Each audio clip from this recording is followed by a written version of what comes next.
ओम नमो भगवते वासुदेवाय. राधे राधे. नमस्कार यूट्यूब फॅमिली. कसे आहात मग सगळे? मजेतच असाल.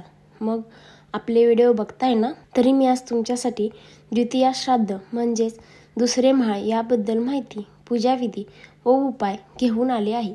तरी व्हिडिओ शेवटपर्यंत बघा. तसेच व्हिडिओला लाईक व चॅनेलला सबस्क्राईबही करा. द्वितीया ही हिंदू कालमापनातील एक तिथी आहे.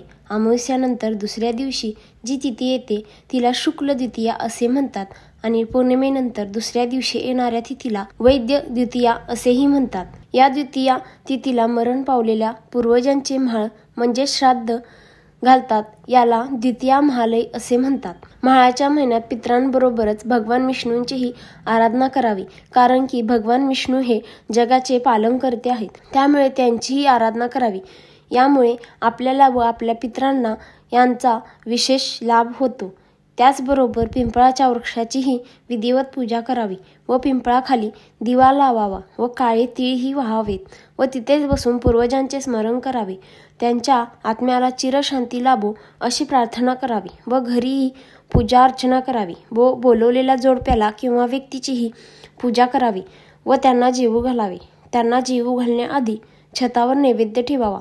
परत देवघरात नैवेद्य दाखवावा व बोलवलेल्या व्यक्तीला किंवा जोडप्याला जेवू घालून त्यांचा आशीर्वाद घ्यावा. याने आपले पित्र संतुष्ट होतात व आपल्याला त्यांचे शुभ आशीर्वाद प्राप्त होतात. तसेच त्यांच्या नामस्मरण करून दानधर्म करावा. याने पितरांना व आपल्याला सुख समाधान, ऐश्वर्य व संतान प्राप्ती तसेच अडकलेली कामे मार्गी लागतात. या पंधरवड्यात श्रीमद भागवत पाठन करावे व पूर्वजांच्या आत्म्यास शांती प्रार्थना करावी. याने विशेष लाभ मिळतो. सुक्या खोबऱ्याच्या 2 वाट्या घ्याव्यात.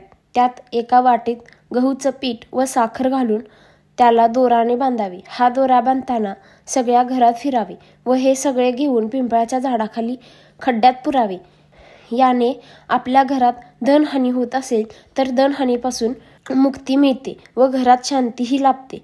तरी आपल्याला हा व्हिडिओ आवडला असेल तर व्हिडिओला लाईक, शेअर, कमेंट व चॅनेलला सबस्क्राईब करा व बेल आयकॉनवर क्लिक करा, जेणेकरून नवीन व्हिडिओजची नोटिफिकेशन तुम्हाला येईल. राधे राधे.